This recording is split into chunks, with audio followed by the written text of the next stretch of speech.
It was supposed to be just a normal family dinner, but that night, Jayden's whole life burned to the ground between spoonfuls of jasmine rice and the clatter of chopsticks.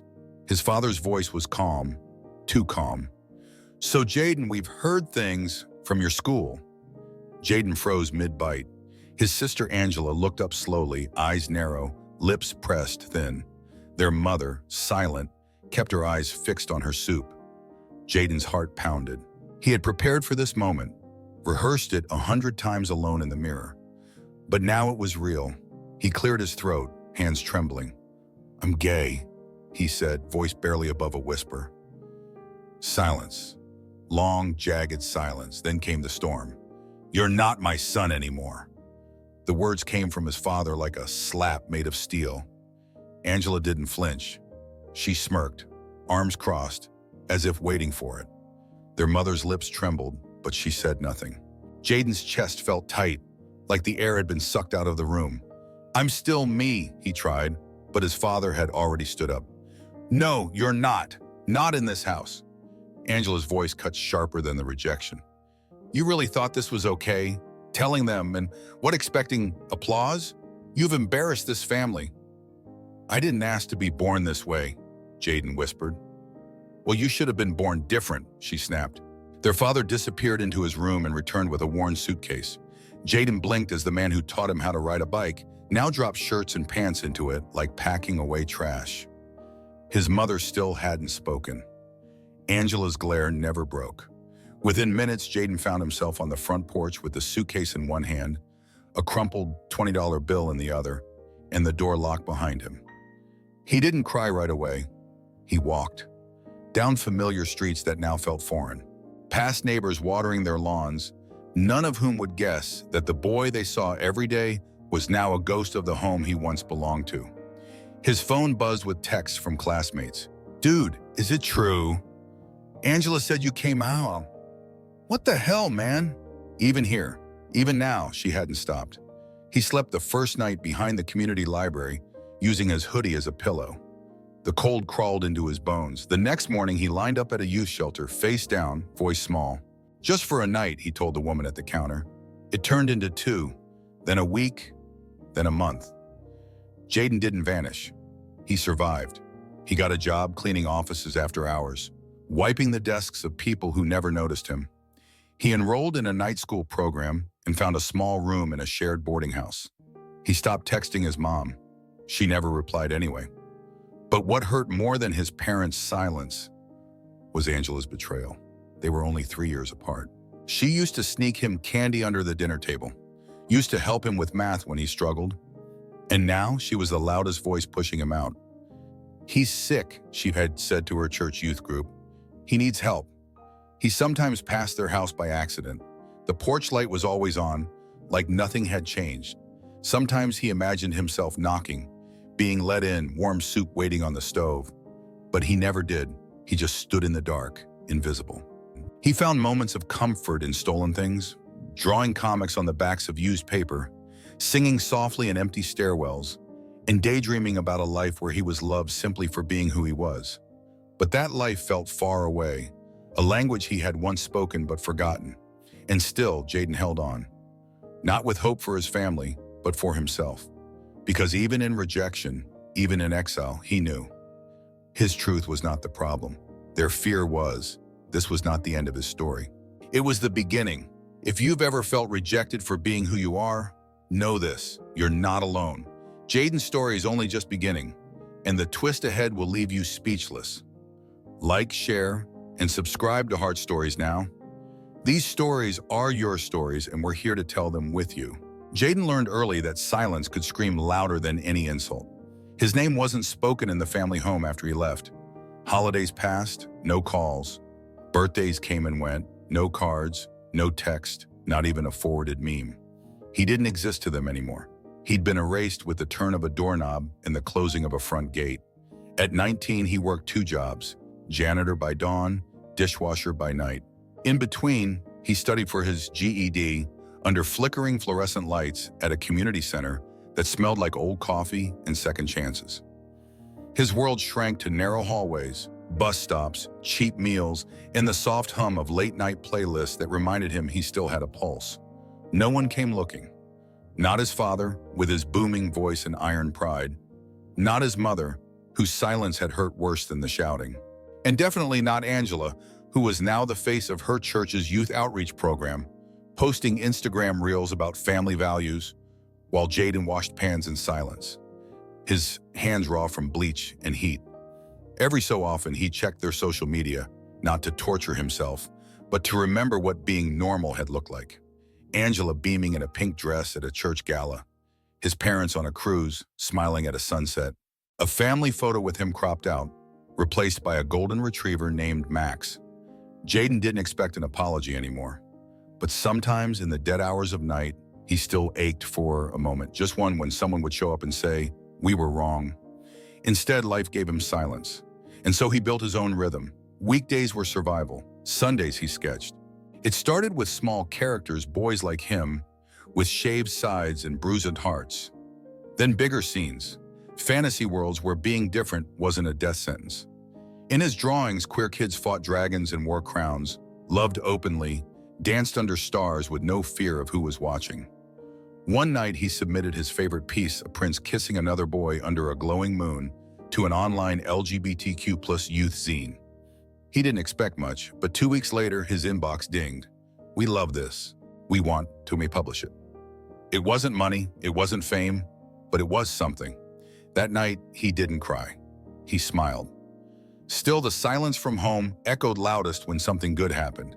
He imagined telling his mom, "I got published," or texting Angela, "Remember when we used to draw comics together?" Look, but the only response was the click of his heater turning off, the buzz of a neighbor's TV through the wall. By 21, he was living in a studio the size of a large closet with a leaky ceiling and a neighbor who sang gospel off-key at 3 a.m. He didn't mind. The rent was cheap, and he finally had his own key to something. Anything. And then, one evening in January, he saw a name he hadn't heard in 3 years. Angela. It started with a DM. "Hey, I know I'm probably the last person you want to hear from, but I need to talk. Please." Jayden stared at the message for 10 minutes. He thought of everything she'd said, of the cold silence that followed, of how her voice was the loudest when he was pushed out that night. He typed a response, deleted it, typed again, finally settled on, "What do you want?" Her reply came quickly, "It's not about me. I'm in trouble, and I don't know who else to call." Jayden felt his stomach twist. The instinct to protect, to care, flickered. Despite everything, this was still his sister. The girl who used to sneak him candy. The one who'd sat next to him during thunderstorms, whispering ghost stories and laughing until they cried. He took a breath. "Where are you?" Angela looked different when he saw her. Hollow, paler than he remembered. Her makeup smudged, her hair pulled into a messy bun, sweater hanging off one shoulder like it didn't belong to her. They met in a coffee shop far from the family's neighborhood. She avoided his eyes, stirring her drink, even though she hadn't added anything to it. Jayden waited. "I left my fiancé," she said finally. "He wasn't what everyone thought." He said nothing. She took a deep breath. "I've been having panic attacks, crying all night. And Mom, Dad, they said I was overreacting, that I should just go through with the wedding, that being emotional isn't a good look for a woman." Jayden's jaw tightened. "They said I'm embarrassing the family," she whispered. Jayden's voice came low, steady. "Now you know." Angela looked up, eyes brimming. "I'm sorry, Jay, for everything, for what I said, for not stopping them." Jayden looked away. The words cut deeper than he expected. Not because they were cruel, but because they were finally real.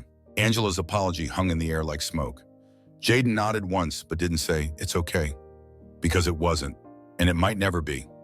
He walked her to the bus stop after the CAF meeting, watching her shiver in the cold wind. She clutched her coat tight, not looking up. "I didn't know who else to call," she said again, voice cracking. "I know I don't deserve your help." Jayden didn't answer. Not yet. He spent the night staring at his cracked ceiling, heart racing with memories. The night they threw him out. Angela's voice, "You're disgusting," echoing behind the slammed door. her face lit by porch light, unmoved as he sobbed. And now she was the one abandoned. Now she needed saving. The irony didn't make him smile. It made him nauseous. He helped her anyway. The next morning, he picked her up outside a women's shelter where she'd spent the night. She hadn't told their parents she left, said she'd blocked them all. She looked small in the passenger seat of his dented hatchback, like a child again. Jayden cleared out a corner of his studio apartment for her, gave her his only pillow, let her take the bed while he slept on the floor. Angela barely ate for days. Her eyes darted at every sound. She flinched when he closed the door too hard. Some nights, he found her sitting at the window, knees tucked to her chest, whispering to herself. Jayden recognized the look. He'd worn it too once, back when no one saved him. "Do they even know where you are?" he asked one night, passing her a bowl of soup. She shook her head. "They think I'm on a church retreat." He raised an eyebrow. She gave a small, bitter laugh. "If they knew I was with you, they'd call it the devil's punishment." Jayden didn't laugh. He couldn't. The ache in his chest grew sharper every day she stayed. Not because she was a burden, but because her suffering reopened every scar he tried to heal. Angela began to talk more. She told him about the man she almost married, a man handpicked by their parents, a rising pastor in their church, handsome, polite, and cruel behind closed doors. "He told me I was broken, that my tears were weakness, that God hated women who spoke too much." Jayden's jaw clenched. "And they wanted you to marry that?" Angela nodded, eyes glassy. "Mom said marriage would fix me." Jayden turned away. He couldn't look at her. Couldn't look at this mirror of his own trauma now playing out in her body, in her voice. One night, Angela didn't come home. He called. No answer. He ran through the city, stopping at the park, the shelter, the old bus stop. He found her sitting on the bridge, the same bridge he once stood on years ago. The wind whipped her hair around her face. Her feet dangled over the edge. "Angela," he said quietly, walking slowly. She didn't turn. "I'm sorry, Jay. I thought I was stronger." He sat beside her, the silence between them a living thing. "I thought about it too," he whispered. "More than once. That same spot, actually. I stood right here, thought about letting go." She looked at him, eyes wide. "Why didn't you?" He smiled softly, but there was no warmth. "Because I wanted to prove them wrong." Angela began to cry. "No one ever came for you. Not like this." Jayden nodded. "No one did." He paused. "But I came for you." She broke down. Not because he said it with pity, but because he said it with power. Because this wasn't just a rescue. This was the moment everything flipped. She wasn't the sister who needed saving anymore. She was the sister who saw for the first time the real cost of the hate she once helped carry. A few days later, Angela got a message from their mother. "We saw your photo at that protest. Tell me that isn't Jayden in the background." Jayden had taken her to a Pride and Protect rally 2 days before. She'd stood quietly, holding a sign that read, "I believe my brother saved my life." Now the family knew, and they were furious. Angela stared at the message, hands trembling. "Do I respond?" she asked. Jayden looked up from the couch, paused. "What do you want to say?" Angela typed. Deleted. Typed again. Then sent, "You lost a son. I almost lost myself too. But the person you threw away is the only reason I'm still here." There was no reply. Jayden didn't expect one. The letter came folded tight, edges crumpled, like it had been clenched in a fist before slipping into the mailbox. No return address. Just Angela, scrawled in their mother's handwriting. She didn't open it for 3 days. When she finally did, Jayden sat beside her, watching the way her fingers shook as she peeled it open. "You have broken this family again. What you're doing is evil. We raised you better. We will not welcome rebellion into our home." There was more. Bible verses, accusations, disappointment packaged as divine wisdom. Angela stared blankly at the last line. "You need help, but not from him. No name, not even your brother. Just him, a shadow, a stain, still unnamed." Jayden didn't speak. He just reached over and gently closed the letter in her lap. Angela exhaled like she'd been punched. "Why wasn't I enough?" she whispered. "I prayed. I obeyed. I went to every church event. I covered for them when they badmouthed you." Jayden's throat tightened. He'd asked himself the same question for years. Why wasn't he enough? The good grades, the manners, the silence, the careful way he never talked back, never cried too loud. Why did one truth, I'm gay, strip him of everything else? Angela's tears spilled down.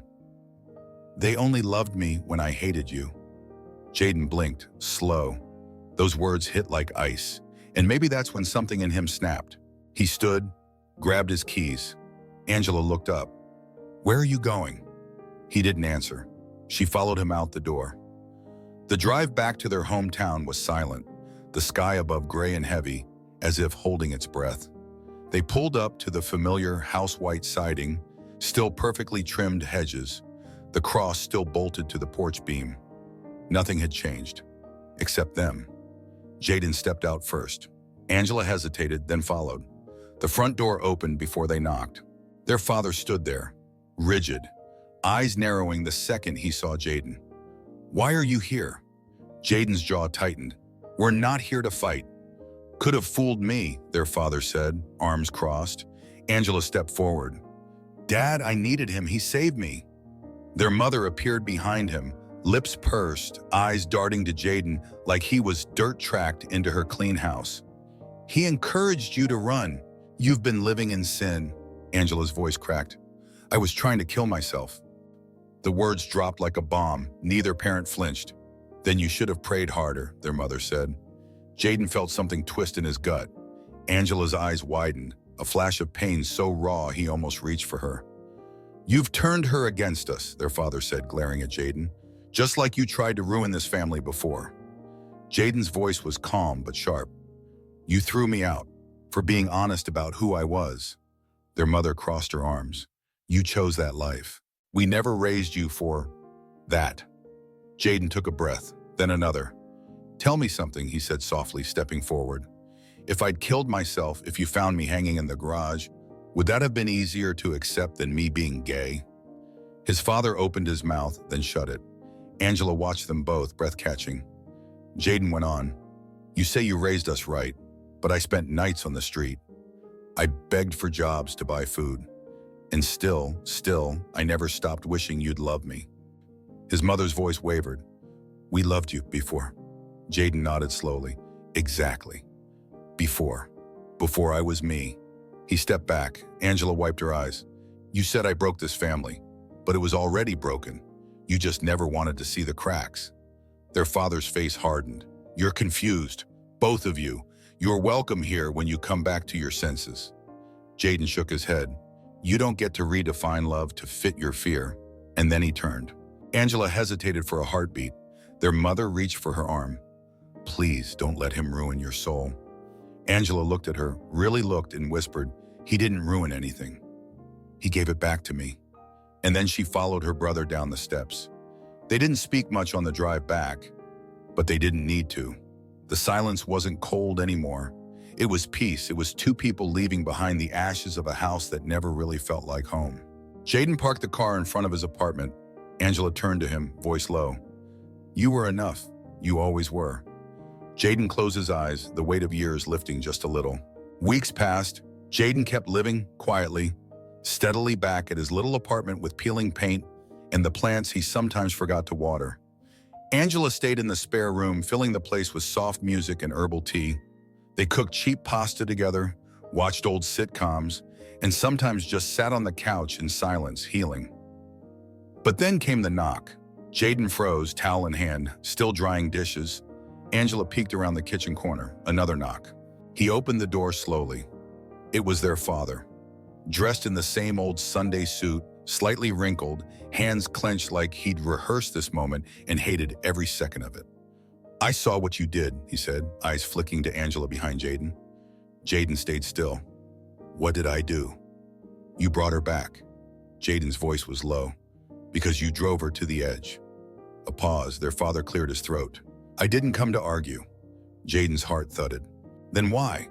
The man looked away, jaw tightening, then whispered, I've been thinking. Angela stepped closer, arms crossed, wary. You two, their father struggled. You didn't just survive, you saved each other, and I couldn't even see it.